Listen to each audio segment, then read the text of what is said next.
আসসালামু আলাইকুম। প্রথমে তিনটা ছবি দেখাচ্ছি। প্রথমটা হলো আমি সৌদিতে যখন লেবারি করতাম, যখন পাথর ভাঙতাম তার ছবি। আমার হাতের বগলে দেখবেন একটা হিল ট্রি আছে, যারা বিভিন্ন প্ল্যান্ট প্রজেক্টে কাজ করেন তারা জানেন। তারপরে ছবিটা হলো আমি যখন সৌদিতে ব্যবসা করতাম, জুবাইলে যখন মোবাইলের দোকান ছিল, দোকানের একটা ছবি। এরপরের ছবিটা হলো আমি যখন ট্যাক্সি চালাইতাম, যেটা নিয়ে আপনাদের সব থেকে বেশি মাথা ব্যথা কিছু মানুষের। আমাকে বলেন ট্যাক্সিওয়ালা গালি দেন, কর্ম নিয়ে গালি দেন, তবে নিজেকে আগে প্রমাণ করেন আপনি আসলে কি করেন। আমি গর্ব করে বলি, এখনও আজকেও আপনাদেরকে গর্ব করে দেখাচ্ছি যে আমি লেবারি করতাম, পাথর ভাঙতাম, ফ্লোর ভাঙছি, এই যে এরকম ওয়াল ভাঙছি, জীবিকার তাড়া নয়, হালাল কামাই করার জন্য। এখানে হারাম কিছু আছে? ট্যাক্সি চালাইছি, 2 রিয়াল করে ভাড়া মারছি, এখানে হারাম কিছু আছে? আমি প্রশ্ন করব আমার দর্শকদের কাছে।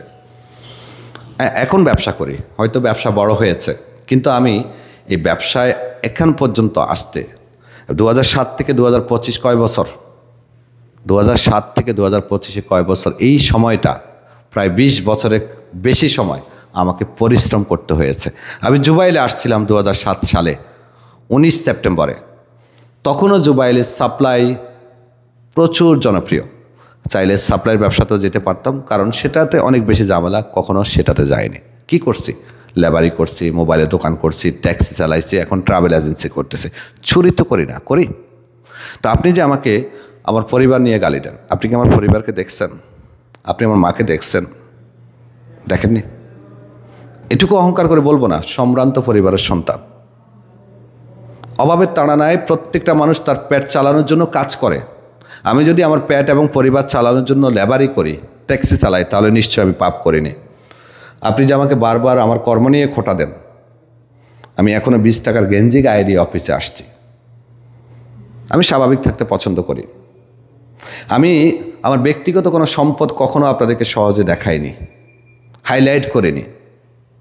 আজকাল তো কেউ গাড়ি একটা 20,000 রিয়াল দিয়ে কিনলেই এটা 40টা ভিডিও করে ফেলে। আমি সেই ক্যাটাগরির ছেলে না। তাই অনুগ্রহ করে কারো সম্পর্কে না জেনে মন্তব্য করবেন না। আমি জানি ইলিয়াস নিয়েই আপনারা সব থেকে বেশি আমাকে টানাটানি করেছেন। ইলিয়াস আমার সাথে 2022 থেকে নেই। আমার সাথে যখন ইলিয়াস কাজ করতো আমার পেজে, তখন সে একজন ভালো আরবি জানা লোক হিসাবে আমি তাকে অ্যাডমিন দিয়েছিলাম, এবং সেই সময় আপনাদেরকে সে ভালো ভালো তথ্য দিত, আপনারা উপকৃত হতেন। তারপরে ধীরে ধীরে সে নিজের পেজ খুললো, নিজের জায়গায় সে সেটেল করলো, নিজের জায়গাতে সে কাজ করতেছে, এবং সেখানে সে কি করতেছে না করতেছে সেটা আপনারা সবাই জানেন। কোনো সমস্যা হলে যখনই আপনারা কেউ আমাকে অভিযোগ করতেন, আমার সাথে পরিচিত হওয়াতে আমি সেটা ওনাকে জানাইতাম। উনি সলভ করতো না করতো এটা তো ওনারা জানেন, ওনার আল্লাহ জানে। যেহেতু গত 4 বছর তিনি আমার সাথে নাই, তাহলে তার দায়ভার তো আমার নেওয়ার কথা না। উদাহরণস্বরূপ কেউ বউকে তালাক দিয়ে দিল, সে বউ পরবর্তীতে কার কাছে গিয়ে বিয়ে বসবে, সেটা তো নিশ্চয়ই প্রাক্তন স্বামীর দায়িত্বের মধ্যে পড়ে না। তাই কারো সম্পর্কে সঠিকভাবে না জেনে কখনো কোনো কথা বলা, গালি দেওয়া, পোস্ট করা, এগুলোও এক ধরনের অপরাধ। এটার থেকে বিরত থাকেন।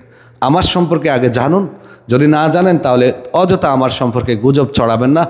আমি আমার জায়গাতে অন্তত কোরআনকে মাথায় রেখে বলতে পারবো আমি হালাল কামাই করি এখনও। আল্লাহ হাফেজ।